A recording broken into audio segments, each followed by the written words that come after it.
Family তো যেভাবে নির্মম হত্যাকাণ্ডের শিকার হয়েছে, তারপরে আরও কত সেনানি লাশ আমাদের সীমান্তে পড়েছে, তার কোনো হিসাব আমাদের কাছে নেই। বিগত সরকারের পররাষ্ট্রমন্ত্রী ছিলেন, উনি বলতেন সীমান্ত হত্যাকাণ্ড সংঘটিত হলেই উনি বাংলাদেশের মানুষকে দোষারোপ করতেন। এমনও বলতেন যে ওখানে গেলে বোমা মারলে, গুলি করলে, গরু চুরি করতে গেলে, অবৈধ কিছু আনতে গেলে মারতে তো পারে। কত বড় অসহায় অবস্থা আমাদের দিন যাপন করতে হয়েছে। তাই আজকে বলবো, এখন সেই নতজানু সেই সরকার বিদায় হয়েছে বাংলাদেশের মানুষের আন্দোলনের পরিপ্রেক্ষিতে।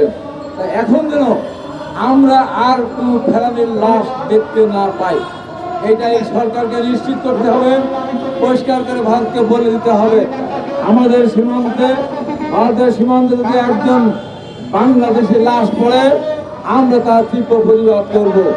এবং এটা পরিষ্কার করে বলতে চান, ভারত অনেক বড় দেশ, অনেক শক্তিশালী দেশ।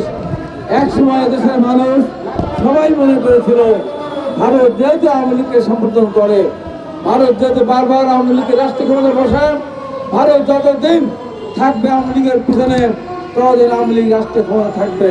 ভারত বারবার বলেছে আওয়ামী লীগ যাওয়ার টেস্টেড এবং ট্রাস্টেড ফ্রেন্ড, তারা আমাদের পরিচিত এবং আমাদের বিশ্বস্ত বন্ধু। তাই আওয়ামী লীগের রাষ্ট্রীয় ক্ষমতা রাখতেই হবে। কিন্তু দেশের মানুষের আন্দোলনের পরিপ্রেক্ষিতে তাদের অত্যাচার, দেশের মানুষের উপর নির্যাতন করা, ভোটাধিকার কেন্দ্রের পরিপ্রেক্ষিতে ছাত্ররা আন্দোলন করেছে, আমরা আন্দোলন করেছিলাম, সবাই মিলে সম্মিলিত পরিস্থিতির মধ্যে দিয়ে আমরা বিগত সরকারকে আমরা বিদায় করেছি।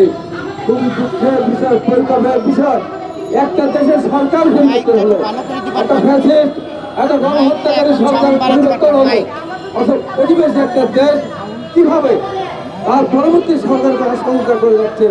প্রতিনিয়ত বর্তমান সরকারকে বেকায়দায় ফেলার জন্য প্রতিনিয়ত ভারত ষড়যন্ত্র করে যাচ্ছে। আমরা তাই বলতে চাই, ভারতের আশেপাশে যতগুলি রাষ্ট্র আছে, একটি রাষ্ট্র ভারতের তামিলনাড়ু করে না।